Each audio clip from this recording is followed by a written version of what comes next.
رانا بیگم، شہریار اور احمد عالم اس صورتحال پر خاصے پریشان ہو کر سجیلہ بیگم کے آس پاس کھڑے ہو گئے۔ شمائلہ کی غلطی تھی، لیکن شمائلہ کے ایسے انداز انہیں بھی تپ چڑھا گئے۔ سجیلہ بیگم مہمان اور سمدن تھیں اس گھر کی۔ شمائلہ کی اتنی جرأت، غصہ تینوں کے چہرے سے چھلکا۔ کیا بدتمیزی ہے شمائلہ، معزز مہمان ہیں ہماری۔ رانا بیگم گرجی، بیگم صاحبہ، جو کچھ اس معزز مہمان کی بیٹی آپ کی بہو مائرہ بی بی کے ساتھ کر چکی ہے، یہ تو بہت کم ہے جو ان لوگوں کے ساتھ ہو رہا ہے۔ شمائلہ کا لہجہ بے خوف و تنفر سے اٹا تھا۔ ضمیر کا بوجھ سہتے سہتے وہ تھک چکی تھی۔ 2 لاکھ لے کر اس نے ایک پاک دامن لڑکی پر تہمت لگوانے میں اس کی مدد کی تھی۔ ظالم کی مدد کرنے پر سزا تو اسے ملنی ہی تھی۔ 2 لاکھ سے وہ اپنے گھر کی حالت درست کرنا چاہتی تھی، لیکن اللہ تعالیٰ نے اس کے تندرست صحت مند بیٹے کی حالت بگاڑ کر رکھ دی تھی۔ وہ شدید خطرناک بیماری میں مبتلا ہوا۔ وہ 2 لاکھ اس کے بیٹے پر لگ گئے، بیماری ختم نہ ہوئی۔ اب وہ رائمہ بی بی اور رانا بیگم سے ادھار مانگتی تھی جو ملتا نہ تھا۔ ایک معصوم لڑکی اور اس کی ماں کی آہ اس کے ہنستے بستے گھر کا سکون کھا گئی تھی۔ وہ سب کو سچ بتا دینا چاہتی تھی، اس کے اندر لاوا کھولتا تھا، اور آج جمیلہ بیگم کے تھپڑ نے اس لاوے کو باہر کا راستہ دکھا ہی دیا تھا، جو اب رائمہ اور ملائکہ کی خوشیوں کو راکھ کرنے والا تھا۔ رانا بیگم، شہریار اور احمد عالم نے چونک کر شمائلہ کے بے خوف اور سخت تاثرات سے اٹے چہرے کو دیکھا تھا۔ چونک تو سجیلہ بیگم بھی گئی تھی، اس لیے اپنی تکلیف بھلائے شمائلہ کو کھا جانے والی نگاہوں سے دیکھ رہی تھیں۔ گویا میں بھی تو سنوں، تم کون سا الزام لگاتی ہو میری بیٹی پر۔ اندر سے وہ لرز بھی گئی تھیں، کیونکہ وہ اپنی بیٹی رائمہ کے ساتھ ملی ہوئی تھی، لیکن ان کو یہ علم نہیں تھا کہ رائمہ نے ملازمہ کی مدد بھی حاصل کی ہے، وگرنہ وہ اسے تھپڑ مارنے کی فاش غلطی نہ کرتی۔ آپ کی بیٹی نے میری عاقبت بھی خراب کر دی، اپنی بہن کو شہریار صاحب سے بیاہنے کی خاطر، اور آپ تو اچھی طرح جانتی ہیں، آپ بھی تو اپنی بیٹیوں سے ملی ہوئی تھیں۔ شمائلہ نے رندے ہوئے لہجے میں لاؤنج میں موجود نفوس کی سماعتوں پر بم پھوڑا۔ ماں سوائے سجیلہ بیگم کے تینوں نفوس کے رنگ متغیر ہوئے۔ تینوں کی سوال کرتی نظریں سجیلہ بیگم کی جانب اٹھ گئیں، گویا سوال کر رہی ہوں کہ کیا یہ واقعی سچ ہے۔ سجیلہ بیگم کے تو کاٹو تو بدن میں لہو نہیں والا معاملہ ہو گیا۔ جب شادی ہونے والی ہے تو کم وقت نے بھانڈا پھوڑ دیا۔ یہ غریب لوگ بھی ناقابل اعتبار ہوتے ہیں۔ انہیں رائمہ پر تپ چڑھی، کیا ضرورت ہے اس ملازمہ سے مدد لینے کی، لیکن اپنی پوزیشن کلیئر کرنے کے لیے کچھ تو بولنا تھا۔ کبھی ایسی کیفیت اور صورتحال کا سامنا مائرہ کو بھی تھا، اس کی سنی نہ گئی تھی، لیکن آج سجیلہ بیگم تن کر گرجی تھی۔ بکواس بند کرو اپنی، نہ جانے کیا اول فول بکے جا رہی ہو۔ وہ لڑکی مائرہ، وہ تو تھی ہی بد کردار، پتہ نہیں تم ہم سے کون سی دشمنی نبھا رہی ہو۔ شہریار عالم کے ذہن میں دھماکے ہو رہے تھے۔ شمائلہ کبھی بھی اتنی بے خوف نہ تھی کہ سجیلہ بیگم پر الزام دھر دے، کہیں یہ سچ ہی تو نہیں کہہ رہی۔ یہی کیفیت رانا بیگم اور احمد عالم کی تھی۔ کوئی بکواس نہیں کر رہی میں، میرا بیٹا بیمار ہے، سب میرے گناہ کی سزا ہے، میں کیوں جھوٹ بولوں گی۔ مائرہ بی بی ماں بننے والی تھی، رائمہ بی بی نے ان کی زندگی آپ کی غیر موجودگی میں جہنم بنا دی تھی۔ موبائل بھی رائمہ بی بی کے پاس رہا تھا اتنے دن، مائرہ بی بی کے پاس تو موبائل تھا ہی نہیں۔ اس دن رائمہ بی بی نے مائرہ بی بی کے کمرے میں رکھا جس دن آپ آئے تھے۔ شمائلہ تلخ سچائی کے سارے خنجر لاؤنج میں موجود نفوسوں کی سماعتوں میں اتار کر پھبک پھبک کر رو دی۔ ضمیر کا بوجھ سب سے بڑا بوجھ ہوتا ہے، اس نے سال بھر کے عرصے میں جانا تھا، اور آج اس نے وہ بوجھ اتار پھینکا تھا۔ رانا بیگم نے اپنا سر تھام لیا۔ کتنی بڑی سازش کی تھی رائمہ نے مائرہ کے خلاف۔ وہ پریگننٹ تھی، اور رانا بیگم کا رویہ اس کے ساتھ کس قدر تلخ تھا۔ ان کے شہریار کے بچے کی ماں بننے والی تھی۔ اوہ میرے خدایا، کیسا ظلم کر دیا میں نے اس پر۔ ان کا دل شمائلہ کی باتوں پر ایمان لے آیا تھا۔ رائمہ کی حالت ان کے سامنے تھی، وہ اب بستر سے اٹھنے کے قابل نہ تھی۔ در و دیوار کی قیمتی متاع کی طرح سنبھالی آہیں اب ہر سو چکرا رہی تھیں۔ شہریار عالم اور احمد عالم کے دل تو مائرہ کے حق میں گواہی دیتے تھے، لیکن انہوں نے دل کی گواہی کو چھٹلا کر جو کچھ زہر آلود دیکھا اور سنا تھا اس پر یقین کیا تھا۔ مجرم تو وہ بھی تھے مائرہ کے، کتنی صابر تھی وہ، اور انہوں نے پلٹ کر اس کی خیر خبر نہ لی تھی۔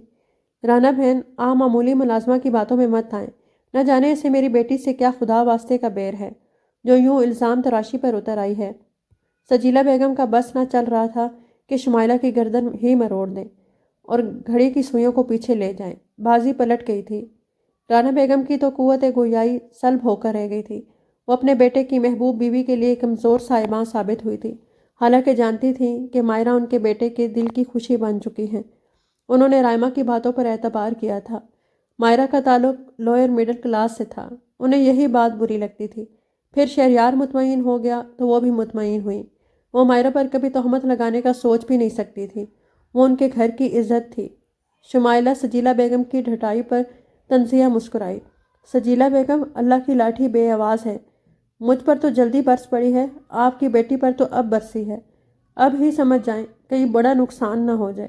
احمد عالم اور شہریار عالم نے دکھ سے سجیلہ بیگم کو دیکھا تھا۔ کتنی اذیت سہی ہوگی جب مائرہ پر تہمت لگائی تھی۔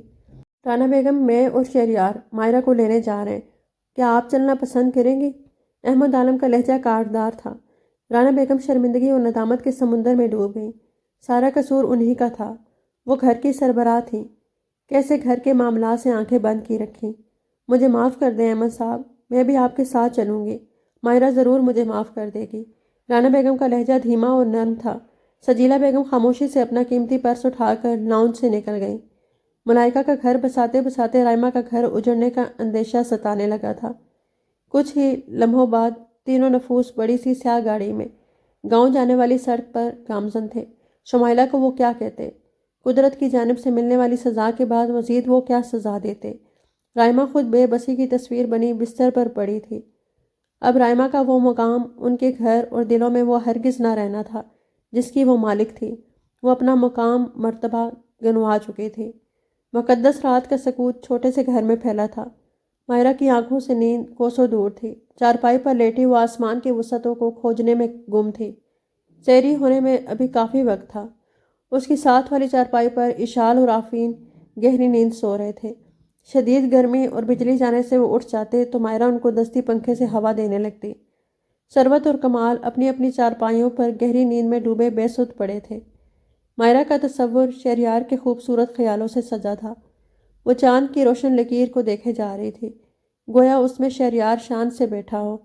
اچانک دروازے پر دستک ہوئی۔ مائرہ کرنٹ کھا کر اٹھ بیٹھی۔ مانوس سی دلربا خوشبو اس کے چہار سو رقصہ ہو گئی۔ شہریار، مائرہ زیر لب بڑبڑائی۔ وہ بے تابی سے دروازے کی جانب بھاگی، گویا اسے یقین ہو کہ دروازہ کھلتے ہی وہ دشمن جاں سامنے کھڑا ہوگا۔ دروازے کے قریب جا کر وہ یکدم ٹھہر گئی۔ نہ جانے کون ہو، رات کے اس پہر بنا پوچھے دروازہ کھولنا۔ دستک دوبارہ ہوئی۔ کون؟ مائرہ نے دبے لہجے میں استفسار کیا۔ مائرہ بیٹی، احمد عالم، آپ کا ماموں، دروازہ کھولو۔ ماموں کی پر ندامت آواز سن کر مائرہ نے بے اختیار آسمان کی جانب نگاہ کی۔ آسمان سے نور برستا محسوس ہوا اسے۔ رمضان المبارک کا مبارک مہینہ اس کی جھولی میں کھوئی ہوئی خوشیاں دوبارہ لٹا گیا تھا۔ اس نے رمضان کی پاک راتوں میں رب کو پکارا تھا۔ رب نے اسے نامراد نہ لٹایا تھا، یقیناً اس کی پاک دامنی ثابت ہو گئی تھی۔ جو ماموں آج غریب بہن کے دروازے تک چلے آئے تھے، اس کی خوبصورت آنکھوں کی پلکوں میں اٹکے شفاف موتی اس کے سانولے رخساروں پر لڑک آئے تھے۔ اس نے اپنی انگلیوں کی پوروں پر موتیوں کو چنتے دروازہ کھول دیا۔ دروازہ کھولتے ہی اس کی نظر شہریار عالم پر پڑی تو وہیں ٹھہر گئی۔ شہریار کا وجود محبت کے سروں سے گونج رہا تھا۔ کیا اندر آنے کو نہیں کہو گی؟ رانا بیگم کی آواز پر مائرہ کا سکتہ ٹوٹا اور سٹپٹا کر دروازے کے سامنے سے ہٹ گئی۔ آئیے آئیے ماما۔ مائرہ کے لب مارے خوشی کے کپ کپا رہے تھے۔ شہریار عالم کے گھر میں داخل ہوتے وقت بھی نگاہ اپنی سانولی سلونی محبوبہ سے نہ ہٹی تھی، جو اس کی نگاہوں کے ارتکاز پر لال گلابی ہوئے جا رہی تھی۔ سب اس کے دروازے پر چلے آئے تھے، وہ ان سب کو معاف کر چکی تھی۔ سب کے چہروں پر واضح ندامت درج تھی۔ وہ اعلیٰ ظرفی کا مظاہرہ کیوں نہ کرتی؟ رب کو معاف کرنا پسند ہے، وہ ان سب کو دل سے معاف کر چکی تھی۔ اس کا محبوب شوہر لوٹ آیا تھا، اس کا دل آباد ہو گیا تھا، وہ کیوں ناشکری کرتی؟ مائرہ نے ثروت اور کمال کو اٹھایا، وہ بھی سب کو اپنے قریب خانے پر دیکھ کر خوشی سے پاگل ہو گئے۔ جب احمد عالم اور رانا بیگم نے ان سے ہاتھ جوڑ کر معافی مانگی تو دونوں نے کھلے دل سے معاف کر دیا۔ جب مائرہ نے اشال کو رانا بیگم کی اور آفین کو احمد عالم کی گود میں دیا تو وہ دیوانہ وار اپنے پوتا پوتی کو پیار کرنے لگے۔ شہریار عالم کو پھر شرمندگی نے آ گھیرا۔ اس کے بچے مائرہ نے تنہا پالے تھے۔ کتنی عظیم تھی مائرہ! مائرہ اتنی شرمیلی تھی کہ شہریار اگر نظر بھر کر دیکھتا تو اپنی ہتھیلیوں میں منہ چھپا لیتی تھی۔ پھر بھی اس نے مائرہ کو بد کردار سمجھا۔ اس نے اس پل خود پر نفرین بھیجی تھی۔ آفین بالکل شہریار پر تھا۔ اشال ہو بہو دادی کی کاپی تھی۔ پورا خاندان اس وقت خوشیوں سے نہال تھا۔ سیری کر کے تینوں نے مائرہ اور بچوں کو لیا اور ثروت اور کمال کو اللہ حافظ کہہ کر شہر کو روانہ ہوئے۔ مجھے عبادت کرنی ہے، آپ آفین کو سنبھالیں۔ مائرہ سر پر دوپٹہ نماز کے انداز میں باندھ کر بیڈ پر لیٹے شہریار کو آفین پکڑاتے ہوئے بولی۔ آج تاک رات تھی، اشال اپنی دادوں کے پاس تھی، رانا بیگم کی تو اس میں جان تھی۔ جو حکم مادام۔ شہریار نے آفین کو پکڑا تو ساتھ ہی مائرہ کا بازو بھی کھینچ کر اسے بیڈ پر گرا دیا۔ کچھ خیال کریں، آفین دیکھ رہا ہے۔ مائرہ نے بیڈ سے اٹھنا چاہا۔ شہریار ہنسنے لگا اور اس کا کہکا جاندار تھا۔ اب آفین بھی دیکھے گا۔ کچھ خیال کرو مائرہ، 4 ماہ کا بچہ ہے آفین۔ چلو شاباش، پہلے اسے سلاؤ، پھر مجھ سے باتیں کرو اور پھر عبادت کر لینا۔ شہریار نے محبت سے اس کی ستواں نک دبائی۔ آپ تو میری ناک کے پیچھے ہی پڑ گئے ہیں، پھینی کر کے چھوڑیں گے۔ مائرہ نے مصنوعی نروٹھے پن سے کہتے آفین کو گود میں لے لیا اور اس کو ہولے ہولے تھپکیاں دینے لگی۔ ویسے تمہاری ناک پھینی کیسے لگے گی؟ شہریار شریر ہوا۔ آفین کی آنکھیں بند ہونے لگیں تو مائرہ نے ناز سے سر اٹھایا اور بولی، جیسی بھی لگوں گی آپ کی ہی رہوں گی۔ شہریار کی نگاہوں میں محبت کے دیپ سے جلنے لگے۔ مائرہ، مجھے تم سے بہت محبت ہے۔ مجھے یقین ہی نہیں آتا مجھے ایک بیوقوف سی لڑکی سے محبت ہو جائے گی۔ شہریار نے اس کے قریب ہوتے ہوئے گھمگیر لہجے میں اس کی سماعتوں میں فسوں پھونکا۔ جواباً مائرہ نے شکوے بھری نگاہوں سے شہریار کو دیکھا۔ یہ بے وقوف کس کو کہا ہے؟ زبان نے شکوہ اگل دیا۔ خود کو کہا ہے۔ تم تو ماشاءاللہ بہت عقل مند ہو، سیانی ہو۔ میری ہو اور پچھلی عید میری ہرگز اچھی نہیں گزری۔ اس عید پر تو میں تمہیں خوب گھماؤں گا پھراؤں گا۔ عید کے دوسرے دن ہم ناردرن ایریاز جائیں گے۔ پچھلی عید کی بھی کسر نکالنی ہے نا میں نے۔ شہریار عالم نے لہجے میں محبت سموئی۔ پچھلی عید میری بھی اچھی نہیں گزری۔ آپ جو نہیں تھے پاس۔ میری عید تو اب سے عید ہوگی جب میری زندگی، میری محبت میرے پاس ہوگی۔ مائرہ نے محبت کا بڑا پیارا اظہار کیا تھا۔ شہریار خوشی سے جھوم اٹھا تھا۔ وہ اس کی زندگی تھی، اس کے دم سے اس کی عید سعید ہوئی تھی۔ وہ دونوں خوشیوں کے پنگھوڑے میں جھولتے، محبت بھری باتوں میں ڈوبے تھے۔ رات لمحہ با لمحہ گزر رہی تھی۔ پھر رات کی پرنور ساعتوں نے دونوں کو رب کی عبادت میں مصروف دیکھا تھا۔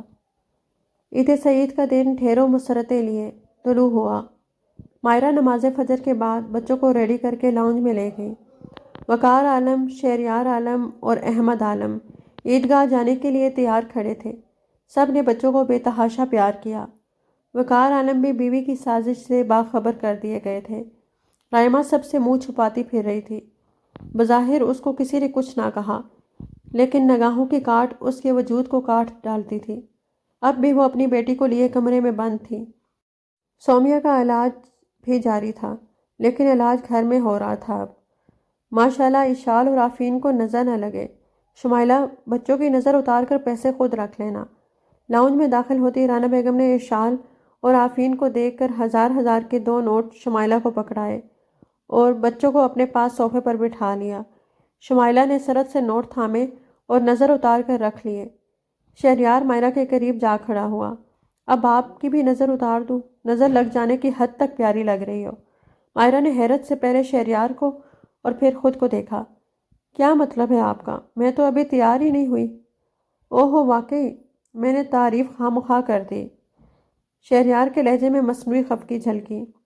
او، تو آپ ناراض ہو گئے۔ آپ نماز پڑھ کر واپس آئیں، آپ تعریف کرنے پر مجبور ہو جائیں گے۔